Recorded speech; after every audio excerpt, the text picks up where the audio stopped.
Joining me now is Congressman Bob Good of the state of Virginia. Congressman, thanks so much for sitting down with me. Great to be with you, Wyatt. So I just want to, start out with some of the main issues that are impacting Americans, particularly with the presidential race. A lot of issues we'll be talking about in the lead up to that campaign. I know you're on the House Budget Committee. Obviously, that is something that will be very relevant in the lives of many Americans, given the precedence that the cost of living issue here in America is taking. How can an issue like that be addressed in the lead up to something like the presidential campaign? I think you touched right on it with your question. I think the greatest issue affecting all Americans today, not the risk of the future, whether it's the fiscal crisis or the border or the weakening of the military. Those are current issues, but people aren't feeling that impact necessarily as much today. The economic issues are today, and I would say the massive spending, unprecedented level of spending. We've never had government spending to the degree we've had in the first 2 years of the Biden administration, $10 trillion in new spending in the first 2 years, and our debt to GDP being the highest it's been since World War II, the record deficits of the last few years. Biden proposed a $7 trillion budget this year. Thankfully, we're not going to pass that.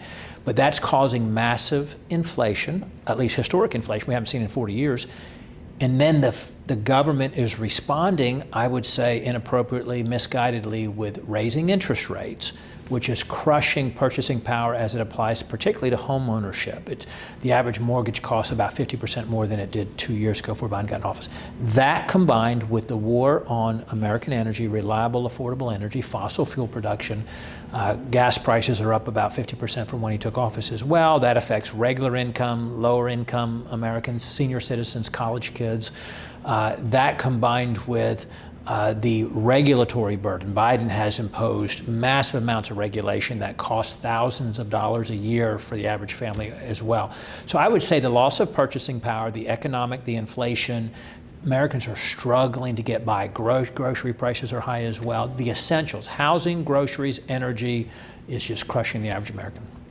And obviously, the front runner as of right now for that GOP primary campaign is President Trump. That's obviously with his polling numbers, the fundraising numbers. A lot of things are pointing towards that. As a member of Congress yourself, obviously you've had to work with the executive branch of the government, with people like President Biden, but Congress also had to work with President Trump when he was in office. Obviously, he's been indicted now.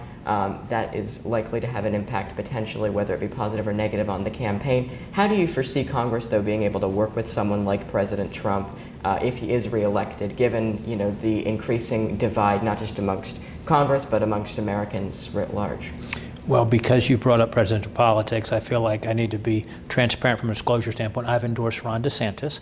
I'm a big fan of President Trump. And so I'll pivot right back to President Trump for a moment, but I think DeSantis gives us the best chance to win, and there's a number of reasons why I've endorsed him. But as it relates to President Trump, the reason why he is polling so well, I believe, and the reason why today the polls indicate he's ahead of Biden, is setting aside personality, set aside, if you will, politics in the sense of you like this guy, don't like that guy, or what have you, or what party. There is nothing that the Biden administration can point to and say that Americans are better off today than they were 2.5 years ago. And it's policy driven.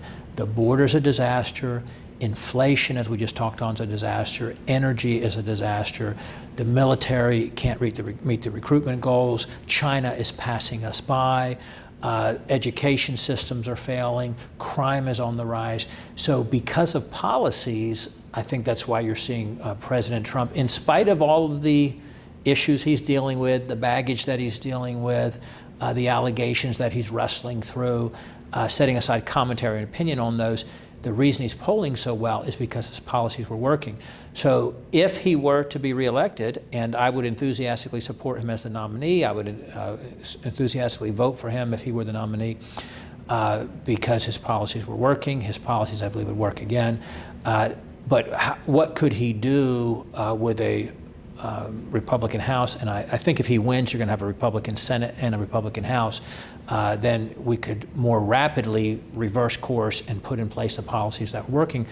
Biden did a complete 180 from Trump's policies, and I would suggest it's been an unmitigated disaster. There's nothing you can point to that's working or that's going better under that president, under this current president. And you mentioned Ron DeSantis. The two of them, a lot of people would argue, present, both Ron DeSantis and Donald Trump, similar viewpoints on a lot of topics. But Ron DeSantis, a lot of people have pointed out, is kind of embracing Trumpism and some of the policies without having to carry the luggage that some people say was caused by things like January 6th and the 2020 election campaign.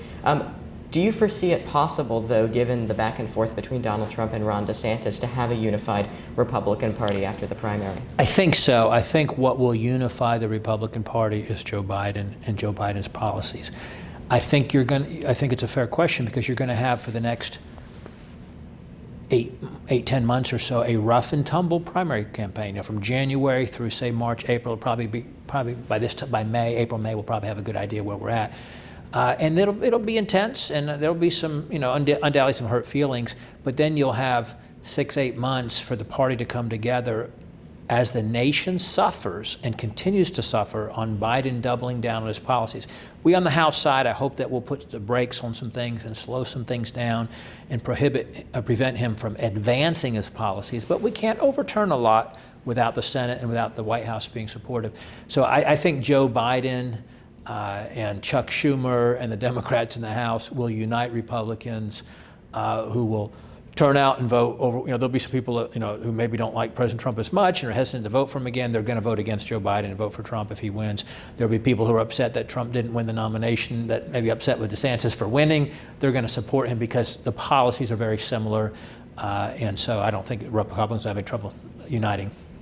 And just lastly, before we conclude here, I mean, a lot of people are talking about the impact that a presidential campaign can have on the unity of the country at large. I mean, you certainly saw that with the 2020 campaign. The pandemic was largely spreading across the country. You had protests taking place on a large variety of issues.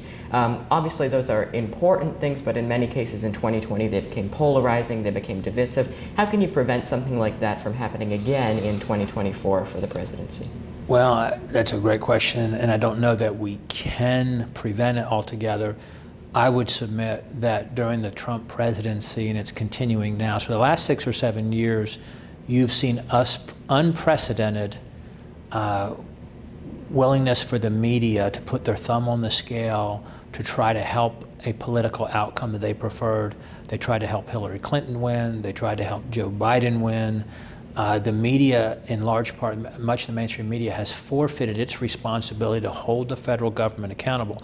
And I would submit that based on the fact, just one example would be, how much coverage is there of the Trump indictment as the former president for alleged mishandling of classified documents, versus the media calling for full investigation and transparency on the allegations that Biden took bribes in return for impacting Ukraine and China policy.